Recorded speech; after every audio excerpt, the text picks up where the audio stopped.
السلام عليكم ورحمة الله وبركاته በዚህ ሰሞን እንደምታወቀው ስለ ኡስታዝ ያሲን ኑሩ ትልቅ አጀንዳ ሆኖ በሚዲያ ላይ እየተዘዋወረ ይገኛል። በአንድ በኩል ካፍሮች በንግግራቸው ይወጉታል፣ በአንድ በኩል ሙስሊሞችም ገብተውበታል ማለት ነው፣ አላዋቂ ሙስሊሞች። ይሄ ማለት ስለ አንድ ዘፋኝ አንስቶ ኡስታዝ ያሲን ኑሩ ሲያወራ ይሄ እንዴት መስጂድ ውስጥ ይወራል፣ እንዴት መስጂድ ውስጥ ይደረጋል ይላሉ። ኹጥባ በምን ጉዳይ እንደሚደረግ አላወቁም ማለት ነው። እነዚህ ሰዎች እስልምና ምንም ጉዳይ የማያገባው አይነት ነገር አድርጎ ነው የሚስሉት። እስልምና የራሱ የሆነ ፖለቲካ አለው፣ ሲያሳ አለው ማለት ነው። አሲያሰቱ ሸርዕያ ራሱን የቻለ ይችን ዓለም ማስተዳደር የሚችልበት ከሁሉም በላይ ሰዎች ከሚፈጥሩት በአጠቃላይ ከዛ በላይ ፍትሃዊ የሆነ ህግና ስርዓት አለው ማለት ነው። ይህ ማለት ነው በጊዜው ጋር ከሚያያዙ ነገር ጋር አድርጎ ነው ማድረግ ያለበት። ይሄ ከጉብዝናው የመጣ ነው። እንደውም ይሄ መበረታታት ይገባል ማለት ነው። እናንተ ስለ ኹጥባ አደራረግ አታውቁም። በኹጥባ እኮ ምክር ማለት ነው፣ ሌላ ነገር አይደለም። ሰውየው በዚህ ሰሞን የኑሮ ውድነት ካለ ነጋዴዎች ላይ ትኩረት አድርጎ ሊያወራ ይችላል። ዝናብ የሚበዛበት አካባቢ ከሆነ የተለያዩ ጉዳዮች በሚበዙበት አካባቢ ከዛ ጋር በተያያዘ ነገር ነው ሰው መመከር ያለበት ማለት ነው። እንግዲህ ሼኹ ትክክል ነው የተናገረው ማለት ነው። በዚህ ሰሞን ያለውን ሁኔታ አንስቶ ነው የተናገረው። ኢንሻአላህ በዚህ ላይ ሼኽ ኢብኑ ባዝ ያደረጉት ፈትዋ አለ፣ እሱን አይተን እንዘጓለን ማለት ነው። ግን ንግግሩን አዳምጠን እንመለስና አንድ የኹጥባ አድራጊ በምን ጉዳይ ላይ ማውራት እንዳለበት እናወራበታለን ማለት ነው ኢንሻአላህ። ከውልደት በፊት እርግዝና አለ። እርግዝና ምጥ ይበዛዋል። እርግዝና ማቅለሽለሽ አለው። እርግዝና ቦሚክ አለው። እርግዝና ወገብ ያማል፣ አስተኙኝ ይላል። ይህች ሀገር በምታደርገው የግንባታ ጉዞ ውስጥ ስንክሳሮች አይጠፋትም።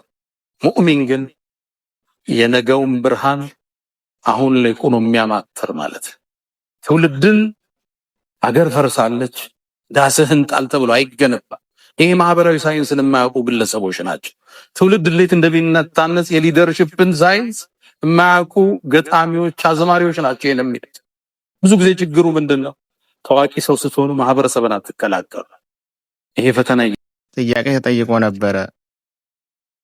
السؤال يسأل حول خطبة الجمعة فيقول هل يجب أن تكون خطبة مأثورة عن النبي صلى الله عليه وسلم خطبው በነብያችን ሰለላሁ ዐለይሂ ወሰለም አንደበት በተነገረው መሆን አለበት ወይስ ሰውየው በዛ ሰሞን በሚደረግ ጉዳይ ላይ ነው ማድረግ ያለበት ተብሎ ተጠየቁ ማለት ነው።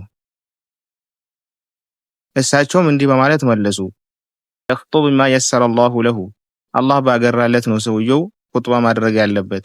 وإن لم يكن خطب بخطبة النبي عليه الصلاة والسلام በረሱል ሰለላሁ ዐለይሂ ወሰለም ኹጥባ ባያደርግም ማለት ነው። የእሳቸውም ይደረጋል።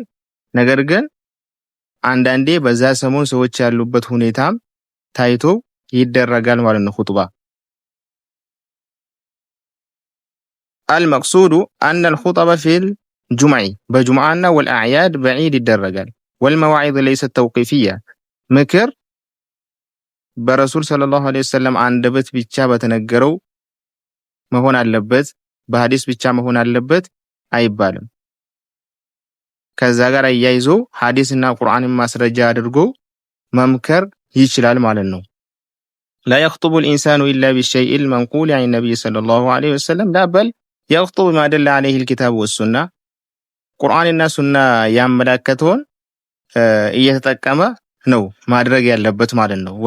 فيخطب يوم الجمعة بما يعظ الناس وينفعهم في كل زمان وفي كل عصر بما يناسبه በጁምዓ ቀን ሰዎችን በሚጠቅም ነገር ነው ማድረግ ያለበት ማለት ነው ሰውየው። ففي الأماكن التي يكثر فيها الخمر እንግዲህ መጠጥ የሚበዛበት ሰፈር ከሆነ يعظ الناس في الخمر ስለ ኸምር ይመክራቸዋል ማለት ነው። ويحذرهم من الخمر ከዛ ነገር ያስጠነቅቃቸዋል። ወዩበይኑ ለሁም አነሁ ሚነል ከባኢር አልዓዚማ ከትልቅ ወንጀሎች እንደሆነ ይነግራቸዋል። ወማ ፊህ ሚነል መፋሲድ ወልአኽጣር እንግዲህ በጣም አደጋ መሆኑንና በዛ ውስጥ ያለውን ጥፋቶች ይነግረዋል ማለት ነው። ወኢዛ ካነ ፊ በለድን ከሱረ ፊህ ሪባ ሪባ የበዛበት ሀገር ከሆነ ይሐذرهم من الربا ከዛ ነገር ያስጠነቅቃቸዋል። ወዩበይኑ ለሁም ሽደተ ተሕሪም ሪባ ትልቅ ሐራም መሆኑ ይነግረዋል ማለት ነው።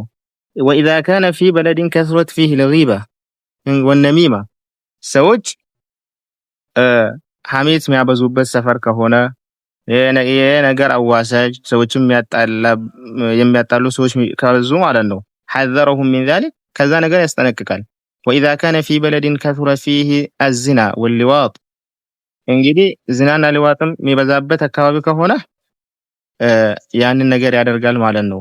وحذرهم من ذلك وإذا كان في بلد كثر فيه الإعراض والغفلة والجهل እንግዲህ ከዲን ወደ ኋላ ማለት غفላ ጀህል አላዋቂነት የሚበዛበት ሰፈር ከሆነ ሰዎች እንዲማሩ حثهم على طلب العلم علم እንዲማሩ ያነሳሳቸዋል። والتفقه في الدين በደንብ እንዲያውቁ ማለት ነው። وأرشدهم إلى حلقات العلم علم የሚቀራበት ቦታዎች ላይ ያመላክታቸዋል ማለት ነው። وإلى العلماء حتى يتعلموا ዑለሞች ወዳሉበት እስኪማር ድረስ ማለት ነው። فهو يخاطب كل قوم بما يناسبهم እንግዲህ ሁሉንም ህዝቦች ማለት ነው በሚመለከታቸው ጉዳይ ነው ማድረግ ያለበት ማለት ነው።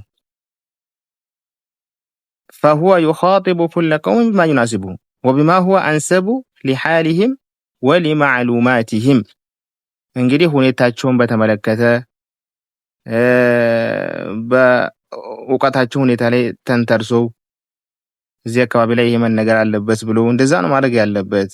المقصود أنه يتحرى ما هو الأنفع في كل زمان እንግዲህ እዚህ ጋር ሁሌ ማለት ነው ሰዎችን በሚጠቅም ጉዳይ ላይ ይበረታል። وفي كل مكان በሁሉም ቦታ ላይ በሁሉም ጊዜ ላይ የሚጠቅማቸውን ይሄ ነው ማለት ነው። ሰለላሁ ዐለይሂ ወሰለም على نبينا محمد وعلى